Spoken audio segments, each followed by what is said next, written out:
Siap. Selamat pagi.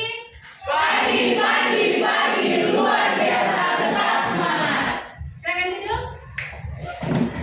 Apa kabar hari ini? Luar biasa. Kita patut bersyukur kepada Tuhan yang Maha Kuasa karena perkenanannya hingga kita masih dimungkinkan untuk boleh hadir di saat ini. Di pagi ini kita harus selalu bersyukur bahwa Tuhan masih memberi kita nafas hidup.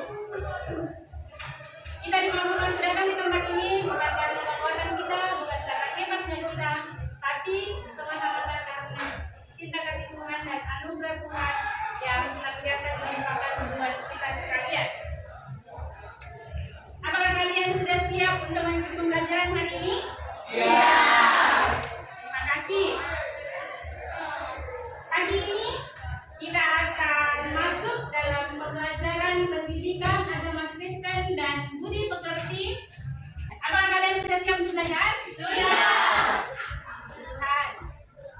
Berarti kalian dari rumah sudah sarapan, sudah mempersiapkan semua keperluan untuk belajar hari ini, ya kan? Ya, kita akan masuk yang pembelajaran kita hari ini. Kita akan belajar tentang pendidikan agama Kristen dan budi pekerti kelas 10. Nah, sebelumnya Ibu mau bertanya dulu. Apakah kalian pernah merasakan dalam kehidupan kamu itu, apakah kamu merasakan kamu akan semakin bertambah besar, ataukah tubuh kamu biasa-biasa saja? Semakin besar. Atau besar? Iya. Waktu kamu di SMP, apakah kamu ada merasakan satu hal yang berubah ketika kamu di SMA sekarang? Ada? Seperti apa itu, Wendy? Perubahan? Perubahan sikap. Waktu SMP itu gimana? Waktu SMP itu pas malu-malu gitu? Pas malu-malu? Sekarang sudah tidak malu-malu lagi? Lumayan. Lumayan. Ya, ada lagi? Dari yang perempuan tadi sekarang, ada perubahan tidak yang kamu alami ketika kamu di SMP dan sekarang sudah di SMA kelas 10? Ada tidak? Ya. Perubahan secara fisik. Perubahan? Fisik. Oh, sudah ada perubahan secara fisik. Bisa dikasih contoh? Dari kalau cewek kan biasa sudah dapat Ya. Oke, sebelum kita masuk dalam pembelajaran kita di hari ini tentang bertumbuh menjadi dewasa, untuk minta kesediaan kita untuk pimpin kita dulu di dalam doa, nanti satu ujian, dengan satu ujian.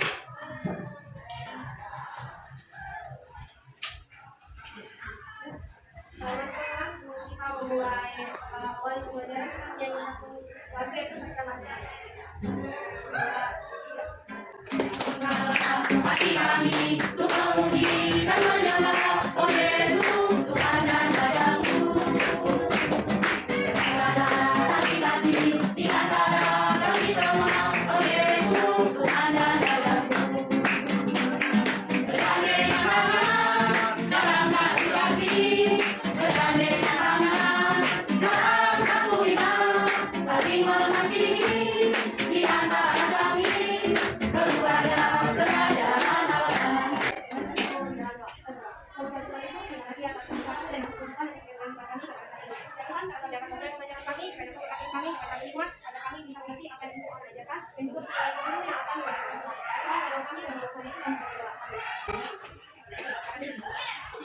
Ya, kita akan masuk dalam pembelajaran kita di pagi ini. Kita akan belajar tentang bertumbuh menjadi dewasa. Sebelum kita mulai pembelajaran kita, Ibu harap semua alat tulisnya disiapkan, Alkitabnya disiapkan.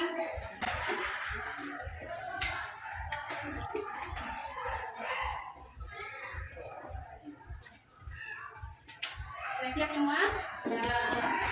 Ibu akan cek kehadiran kita. Apakah ada teman yang sakit atau izin atau apa ke kelas? Ada yang sakit? Siapa lagi? Itu saja. Kita akan masuk pada materi kita di hari ini. Bab 1 kita akan belajar tentang bertumbuh menjadi dewasa.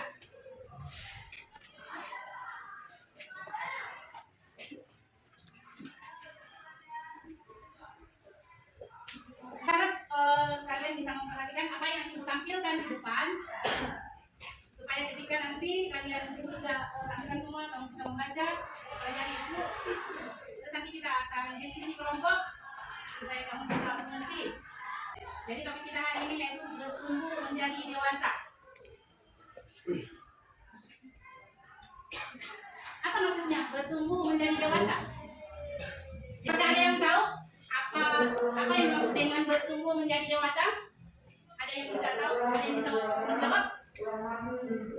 Ya, Renvi? Silakan Renvi. Perubahan dari masa kanak-kanak menjadi dewasa, dari sikap sama perilaku maupun fisik dan jasmani. Ya, ada lagi yang lain? Mungkin bertumbuh secara dewasa itu adalah ketika seseorang mengalami perubahan fisik dan perubahan emosional. Nah, perubahan fisik itu mungkin yang perubahan sudah mata, dan perubahan emosional ketika dia sudah bisa mengatur emosinya dan menjadi lebih stabil. Sekian dari saya, maaf dari saya. Terima kasih. Ada lagi? Ada lagi? Ya, thank you. Silakan. Silakan thank you. Tidak ada? Ya, kamu berdua. Silakan. Ada loh atau siapa berdua? Ya, silakan. Baik, menurut saya bertumbuh secara dewasa itu menurut saya ini dia tuh lebih berpikir secara dewasa, secara objektif dan lebih teratur, lebih bersih dan berpikir bahkan masa depannya itu bagaimana kalau dia berpikir secara dewasa. Jadi dia sudah bisa memikirkan masa depannya itu seperti apa. Sudah dari sekarang sudah ada perencanaan gitu. Kira-kira nanti masa depan saya seperti apa? Gitu kan? Iya, terima kasih. Terima kasih tadi sudah menjawab dengan benar. Semua jawaban yang ada itu benar adanya ya. Seseorang itu dalam pertumbuhannya pasti mengalami beberapa aspek perkembangan. Ada 6 aspek itu menurut psikologi perkembangan. Yang pertama itu adalah aspek fisik atau jasmani. Aspek fisik atau jasmani. Ya, aspek fisik atau jasmani. Ketika seseorang mengalami satu perubahan dalam hidupnya, ya kan?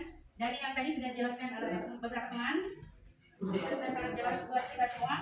Ketika kita mengalami perubahan yang kita alami, perubahan fisik, tinggi badan, berat badan, itu kan perubahan fisik, ya kan?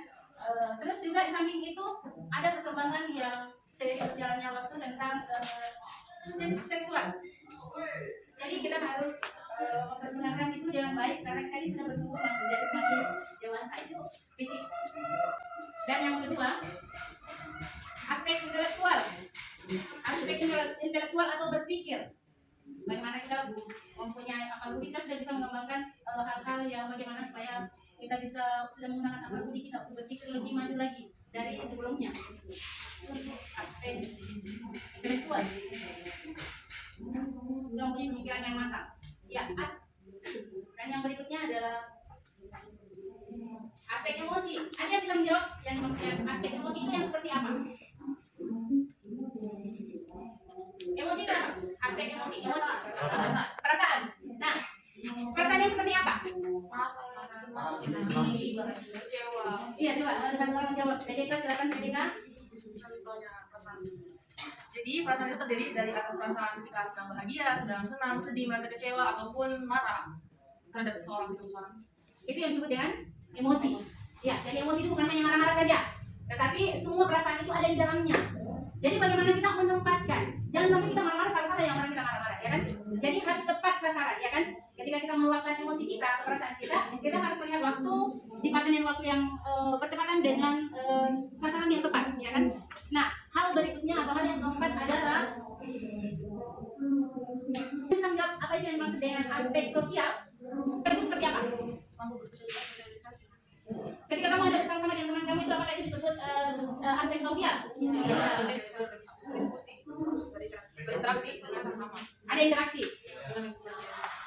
Nah, bagaimana dia mampu menempatkan diri dia berinteraksi dengan siapa, ya kan?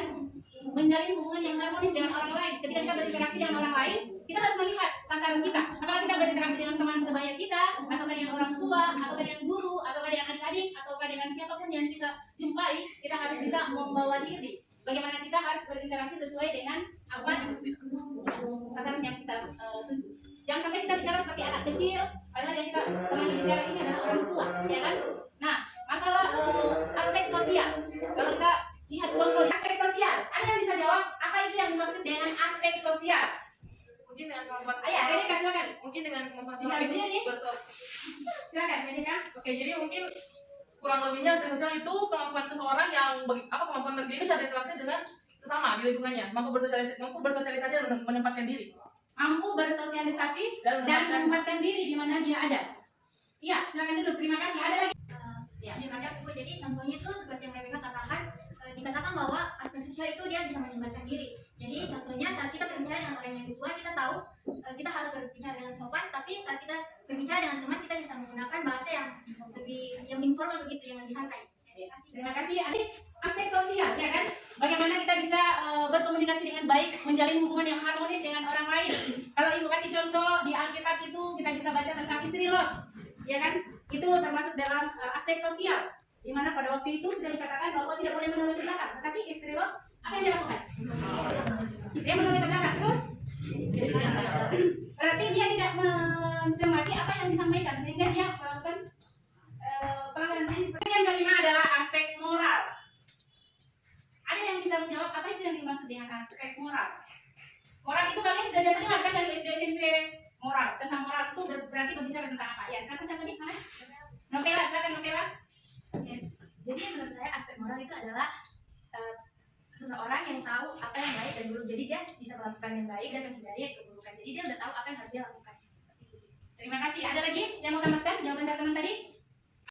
Ya, Steve, silakan. Yang baik menurut saya aspek moral yaitu di mana seseorang mengetahui tentang hal yang baik dan hal yang buruk. Dia sudah tahu apa yang harus dia lakukan dan dia sudah tahu juga apa yang harus dia hindari. Jadi dia sudah tahu apa yang hal yang baik dan hal yang buruk. Ya, terima kasih.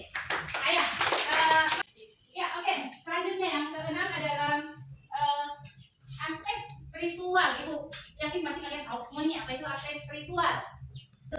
Silakan. Jadi aspek spiritual adalah menguasai diri kita dengan Tuhan. Ya, ya. Terima kasih. Ada lagi yang mau tambahkan? Silakan ya, Adira. Jadi menurut saya menambahkan sedikit jawaban dari teman di belakang.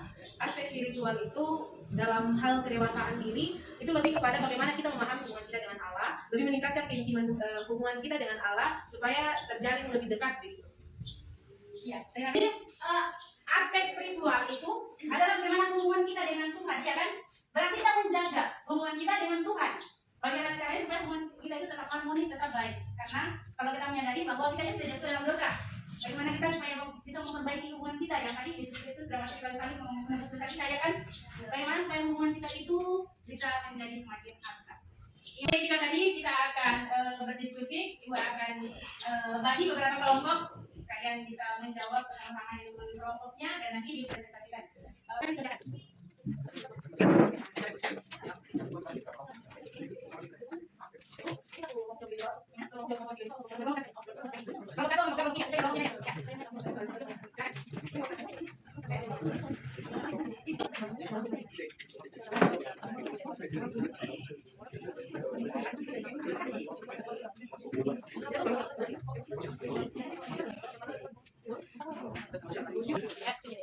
Ya, waktu diskusi kita sudah selesai. Sekarang kelompok satu silakan mempresentasikan hasil diskusinya. Ya. Oke baik, perkenalkan. Di depan. Oke baik, sebelumnya perkenalkan nama saya Rebecca Silva, saya mewakili kelompok 1. Terima kasih atas waktu yang diberikan. Jadi saya akan menjawab hasil diskusi kami. Soal yang pertama, aspek apa saja yang mempengaruhi pertumbuhan seseorang? Kelompok 2 silakan. Baik, terima kasih atas waktu dan kesempatan yang diberikan. Perkenalkan, saya Ida Rosule, saya perwakilan dari kelompok 2. Di sini saya akan menjawab pertanyaan yang sudah tersedia di depan, yaitu apakah hubungan antara perkembangan aspek yang dimaksud dengan kedewasaan iman. Jadi setelah kami berdiskusi bersama dan kami menyatukan pikiran kami menjawab bahwa 6 aspek tersebut secara tak langsung sejalan dengan pertumbuhan manusia menuju kedewasaan iman.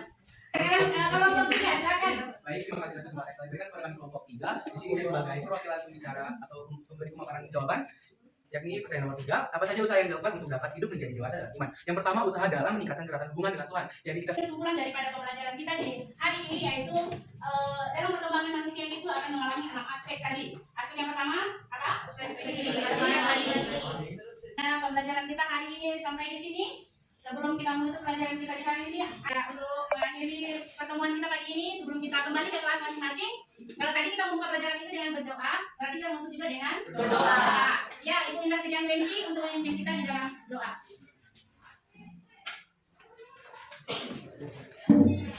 Mari semuanya kita berikan salam pada kita yang kita berdiri.